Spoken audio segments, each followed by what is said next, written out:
Hi, I'm Walter. I'm the Dutch mentor. Welcome back to the S.M.A.R.T Performance Podcast, where S stands for self-care, M for mindful growth, A for adaptive problem solving, R for rhythmic operation, T for, of course, by building that thriving community, and P for performance. I'm really happy to have Xavier with me today. We're going to talk today about a topic that is deeply personal to him, as he has been a two-time cancer survivor. But more importantly, he learned valuable lessons to that. As always, this will be quick, 15 to 20 minutes. It will be action-oriented, so you can take something out of this and start working on it for yourself. Xavier, thank you very much for joining me today. Why don't you tell us a little bit about yourself? Walter, I appreciate it. So I am a keynote and TEDx speaker. I'm a board-certified wellness coach, best-selling author, journalist, who at this point I think have interviewed over 2,000 change makers and thought leaders, and also, as you mentioned, a two-time cancer survivor. As you can imagine, cancer is a very central theme in my life, whether I like it or not. The differences between the two were starking in the sense of not only treatment, but how I process that treatment. And so my main goal in life in general is to really talk about this idea of post-crisis leadership. What happens after the crisis? Not really. Most leadership focuses on just getting through. And my central sort of aim and theme and goal is to really talk about how do you process the stuff, the bad stuff that happens to us. Listen, a very interesting topic, and I'm happy that you're still kicking the bucket over here around and stay vibrant with us to tell a story, because many things can be learned from that, of course. As my audience probably knows, I'm a big believer in E plus R equals O. Events in life are going to happen. Nothing you can do about that. Out of those events, we have outcomes. And we have two very simple choices. We either react to them, lower brain, or we respond to them, upper brain. And I think you have an interesting story to tell about how you can properly respond to these things. So let's dive into that. And, remember that, if we don't lead anybody else, we always lead ourselves, right? So it's, critically important to make sure we take this to heart. So tell me a little bit about how you came out of your first and second round of treatment, went into remission, and then how did you start shaping that story about your philosophy on leadership and resiliency? Great. So I'll take you back to 2014. I was came back from a trip with a friend in Europe, and I noticed I had drenching night sweats. I noticed that my stomach started getting distended little by little. I went to go see a naturopath at the time. I was the type of guy who ate healthy, worked out, kept stress low with meditation, and he looked at my blood work and he's like, something's wrong. Go get a sonogram. I did, and they admitted me to the hospital. I was told I had stage 3 non-Hodgkin's lymphoma. For a week, I was bedridden, and then I spent an extra 6 days. And 2 days before I left, the medical director told me that I need to start something called R-CHOP chemotherapy. I did that at the hospital, then an additional 5 rounds, and then in 4.5 months of that treatment, I received my remission status. I was fine for a decade up until June of 2024, and that's when I was told I had a relapse. They call it a refractory relapse for the same lymphoma. This time it was in my nasal cavity of all places. It was just on a routine visit. And I spent 29 days in the hospital. I lost 26 pounds. I ended up getting a stem cell transplant, my own stem cells.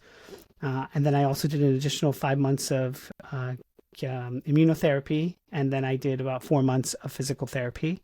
And after 16 months of that treatment, I received a CR, which is a complete response to treatment. They also call it a complete remission, but I don't use the word remission anymore. And so just generally, once again, it's really about a choice. And I made a choice to decide, well, I needed to focus on healing. I grew up with, I still have them around, thankfully, 2 Asian Indian parents who are like, okay, now that you're like in remission again, go back to work. I'm like, I don't feel 100% like myself. I need to look to see what healing really is. And I'm a firm believer that healing is just not one diagonal. It's many multitudes of ways, highs and lows. And so for me, I just sought out that healing from both mainstream and integrative. Yeah, interesting. It is, congratulations on having gone through that turbulence twice and survived that. It takes a lot of mental capacity to do that. And I think I used the word resilience, but you have a slightly different take on that. Explain that to me. Sure. So a lot of people talk about resilience. Let's bounce back. I did that. I was a poster child of that. But what I've learned, not only in my journalism and speaking to leaders and also my work with cancer survivors as well, is that I like to say adaptive resilience. How, when you're in the SHIT, when you're in the discomfort, the pain, the sorrow, the wandering, the not knowing, how do you remain flexible? How do you figure out strategies when you're in it? How do you find yourself to find more opportunities for things? So I'll give you a classic example. When I'm in there, I'm talking to, texting people and whatever. A lot of my friends are very holistic minded. They're like, "Oh God, you're putting all those poisons in your body." And I said, "No, I'm actually gonna." And I did it the first time in 2014. I reframed instead of thinking of as poisons, I thought of them as elixirs, if you're someone who's religiously focused, as mana from the universe, so to speak. It's designed with doctors and scientists in mind. It's designed to do what it's supposed to do. And so I'm going to surrender and submit myself to it. And so I think that's the key in any situation. Mine happens to be cancer, but it could be anything that you're dealing with, whether it's personal, whether it's medical, but in a different form. I think the key is for us to take a step back, be objective rather than subjective about the situation, and figure out what can I control and what I can't control. I can't control, Walter, my red blood cells, my white blood cells, my platelets. I couldn't control any of that, but I could control a couple things. I made it a point that every time the doctors would come to do their rounds, I was present, I was available, because I was working with them. They weren't just treating me, we were working together to find some semblance of normality. Although the side effects were pretty telling. I had tachycardia, so every time I would stand up, my pulse would go to like 150, 160. So much so that one night they had to send me to the ICU to get norepinephrine. So it's tough when you're in it, but I think the key is to have that perspective. Yeah, it is. I love the word reframing myself. Right, is that actually I'm working with a client right now who is up for a big job at a big company, and of course she wants, she's been essentially told that she will get the job, but now she has to sit back and wait for HR to do their thing. It's like, listen, you can drive yourself insane, and the people around you, by the way, and you want to reach out and nag them at where's the offer? Where's the offer? You have to learn, right? You have to sit back. It's out of your control. It is, instead of using that negative energy, convert it into positive energy into your family, into your children, into your husband. It is so critically important to be able to use that, and listen, they often say, wherever the energy flows, right, the energy goes. And it's something that we have to really make sure that we need sometimes a coach or mentor. We need a life coach to help you reframe that thought in order to get back on track. So tell me a little bit. You learned a lot for yourself, right? And then how does this translate into leadership? Sure. So for me, it's really about figuring out, well, that piece, as you mentioned, this idea of self-regulation. So when it comes to leadership in general and the healthcare leaders that I work with, there's so much cognitive fatigue, cognitive load. They are high stakes, not only for themselves and for the organization and for the health system that they represent, but for another human being. I mean, that is some serious. And so what ends up happening is they end up either forming some type of distance. And so I often tell people, okay, let's position clearly on what's actually going on right now. So you're in the drama. You mentioned this example with your friend who's constantly is thinking about it. I grew up Catholic, so I have a good, solid foundation. But in my college years, and even till now, I've studied many belief systems, from Buddhism all the way to Vedic philosophy. And one of the things that Eastern philosophy always points to is this idea is follow and mirror nature. Nature doesn't rush. If the river flows down and there's rocks abutting it, it goes under, it goes over, it goes around, it waits, but it knows its direction. Same thing with the seed in the ground. You might not see it sprouting with its roots, but something is working on the side. So the key for that friend of yours is, like you said, just allow things to happen. And so when it comes to leadership, I often tell people all the time, it's like, well, okay, so can we put a little distance between you and the stress? Not disconnection, not detachment, not disassociation, but this little bit of distance so that you could have a greater overarching perspective and objective with your situation at heart. Another thing that we were all taught about years ago was that intellect was like the number one quality to have. Then we were told, no, emotional intelligence is the number one quality. Now, actually, the research has points to this idea of metacognition. It's the thinking of the thinking. And honestly, Walter, I got a front row seat because I was in a hospital in a quarantine room for 29 days. All I had was silence and stillness. So I tell a lot of these leaders, even if you could, we all know the wellness practices we can do. Breathing, box breathing. We could do meditation in the morning. We could do journaling. But that cannot happen if you're a fan like I am of the show The Pit on HBO Max. They have zero time for that. Maybe they don't even have time to go to the restroom. So I often tell them, well, what can you incorporate to start your day with? And then find other things that you could do to pepper in those things. And so for me, leadership is not just about the big corporations. It's about how you actually show up to other people, how they emulate you, why they want to follow you. And if you cannot do for yourself, how can you possibly end up doing well for others? That, I think, is the most powerful statement of all, right? So I use the 15-minute philosophy that in 15 minutes per day, you can be ... right?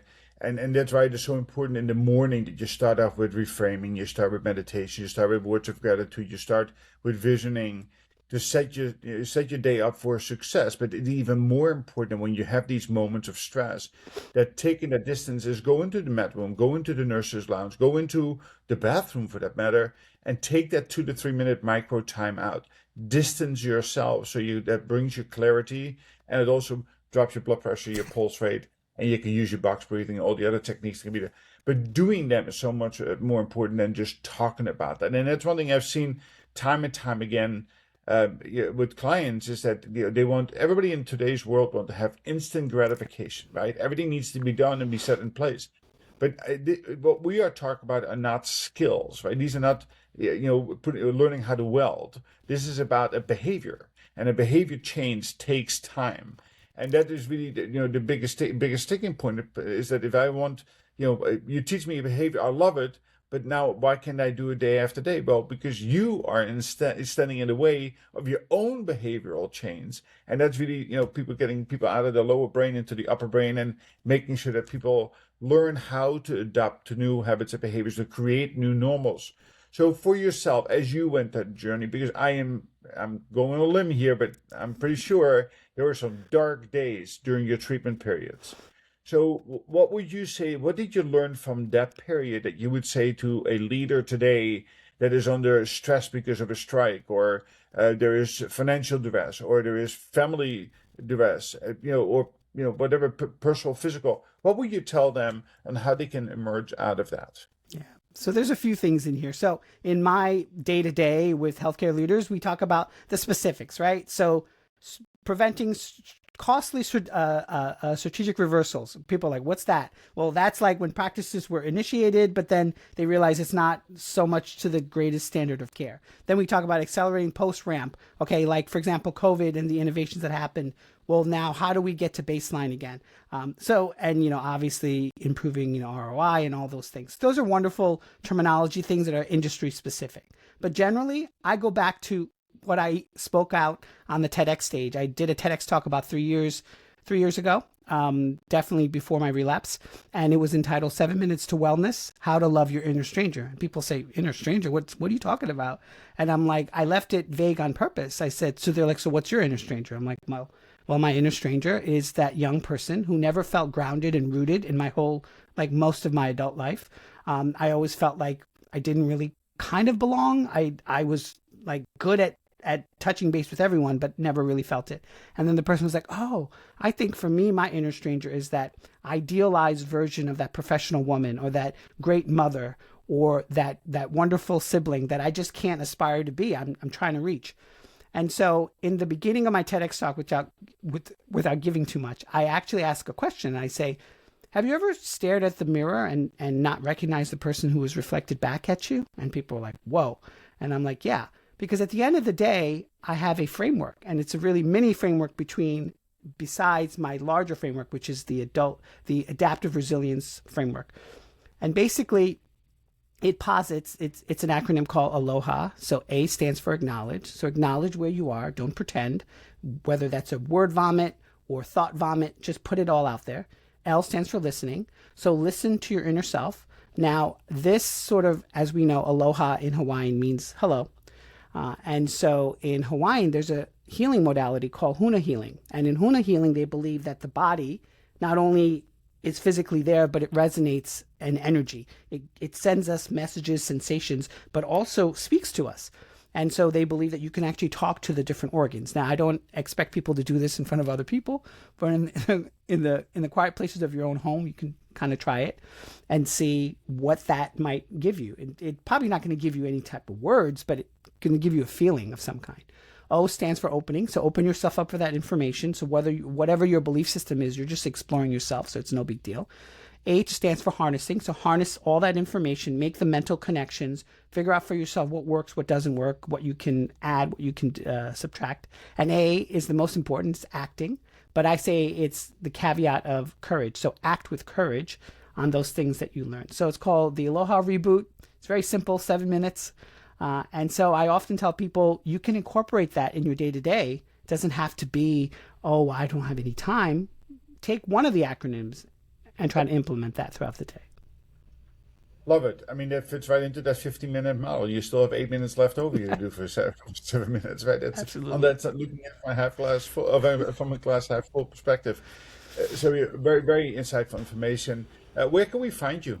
Sure. You can go to my website called Savio P. Clementi, SAVIO-P-CLEMENTE. I have my keynote work there. I have my TEDx talk, like I mentioned. I also, every Wednesday, today I'm going to put it out, a Substack newsletter where I talk about the 3 brains, which is the head, heart, and gut, and what I've learned and gleaned from it, my interviews and my series with CEOs and CMOs. And then also, if you want to find me on social media, I'm at The Human Resolve. But right now, I think I have a few spots for keynote. So if anyone in the area of healthcare leadership and leadership in general, I would love to keynote. Excellent. Very good. Well, it was really a pleasure connecting with you today. As I always ask my guests, right? So we gave them serious to actionable takeaways of things that they can start implementing today. Give me a final thought or maybe something that you feel that we have not covered that they should do for themselves. Mm-hmm. I think the number one key that people need to do is we all talk about authenticity, vulnerability, but I think really the main key here is to just allow people to see you, like put the armor down. It sounds very simple, but it's very hard to incorporate because people want to show a certain role. I'll give you an example. So I'm a journalist. One of the assignments that my editor gave me right before literally I had a relapse was to go and cover the red carpet at the Oscars. I was there with other journalists, and I realized something, Walter. I realized that the actors were still acting. They weren't themselves because they had to impress me as a journalist. They had to impress their managers, their other people like the other handlers, and they weren't really being really, really present. They was just acting. And so I think the key is to let that guard down go. And no matter what disruption you're facing, allow people to see you. Yeah, it's actually funny you said it because I actually met with a group of people yesterday, talked about personal brand. These are all students, technical students ready to go into the workplace, but none of them had internships or none of them had jobs. And I said, listen, you have to remember, you are no different than a Disney employee. You are an actor or an actress on stage. In other words, you are, wherever you go, you're representing yourself, and you have to be your authentic self, and you cannot, you have to make sure you make meaningful connection with people in order to be able to be that chosen one, right? It is that if you come in like any of the other 20 or 30 or 40 people applied, you're not going to get that job, right? So being authentic while making sure you also understand that you're always on stage. People are always checking you out no matter where you are. It's an exceptionally important message. Yeah. This is a very insightful conversation today. Sure. Yeah, go ahead. No, I just wanted to say, in a world that we live in with AI, where content can be manufactured within seconds, I think it's very important for others to actually see your background and where you're from and what perspective you lend to the situation, because we can just spit out content now. Yeah, yeah. I think that is so. I always recommend them to go to the TED Talk from Simon Sinek, starting with your why. Yep. It is that most people don't know their why or certainly cannot articulate it, and that leaves that personal, authentic touch out of it, and all they end up sounding like a bunch of consultants who say the same things, and nobody really leaves a real impression behind, except for one person, and that person happens to get hired, right? And that's the adaptive change that people need to make. Again, phenomenal conversation. Congratulations on your success journey, and I wish you much health and happiness into the future. Let's have another conversation someday in the future. And thank you again for being on the show today. All right. Thanks, Walter. I really appreciate it. And to the audience, always remember it is action that you need to take, because if you don't, you will have forgotten about this conversation by tomorrow morning. And of course, you can go to the Apple Store, download the Dutch Mentor mobile app. In there, you can find all of this information and how to get started on your own personal success journey. And remember, this is all about behaviors, not just about your technical skills. Have a wonderful day. I'll see you again the next time in the next episode.